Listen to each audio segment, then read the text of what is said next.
Okay, so let's get right to it. 3 ways to cut the clutter so that you can find more clarity in your space and help prevent overwhelm. Hi, everyone. If you're new here, welcome in. My name is Giovanna, Lady J. Ellison.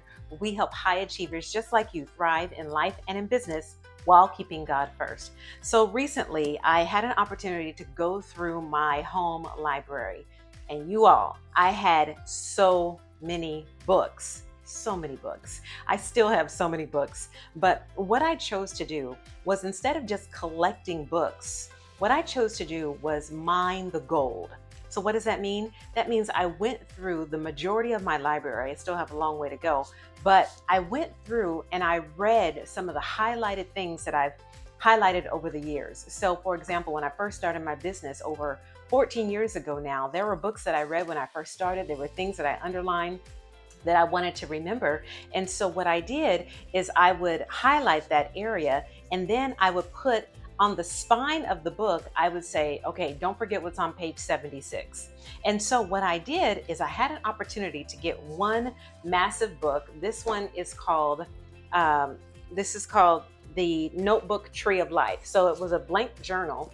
And what I chose to do was go through some of my older books and mine the gold. So I took the notes that were specifically impactful to me and I put them in one book so that instead of having a whole bunch of books, I have one major book that I can go to for the key insights about a specific topic.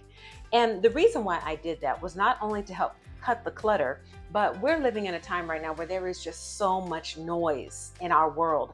And sometimes you can get everything you need from a book just in the first 2 chapters, or sometimes it's in the middle of the book or the back of the book, or sometimes it's just one specific idea in the entire book that can help transform and change your life. So it's important that you take time to really mine the gold, if you will, and be intentional about those things that you want to implement. And 2 good references for you to do that is one book is by John Mark Comer. I read this right at the start of the pandemic, and it's called The Ruthless Elimination of Hurry.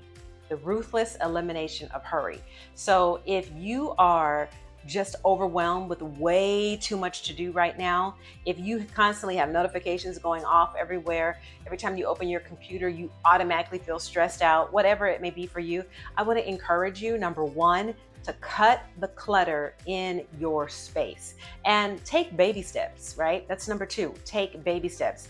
Oftentimes it's not going to happen overnight. My project certainly didn't. It looked like a tornado came through here on some days because it was such a mess, because I was going through and finding what I wanted to keep and then finding what I wanted to donate or sell. And here's the thing, wow, what a joy I got from being able to take some of the literature and donate it to budding entrepreneurs, or give to universities and colleges and things like that. So really be intentional about how you're going to pass some things on.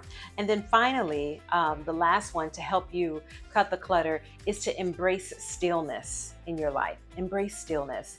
When you take time to slow down, pause, and think, that's when you can really get more clarity about what you actually want to do. It's when you can learn how to say no to some stuff so that you can say yes to the right things. I'll never forget in one of the books, and I put it in my legacy book here with all my notes and things in, but one of those was that every good thing is not a God thing, right? Just because the opportunity is nice and shiny and it looks wonderful, it doesn't necessarily mean that's the opportunity for you.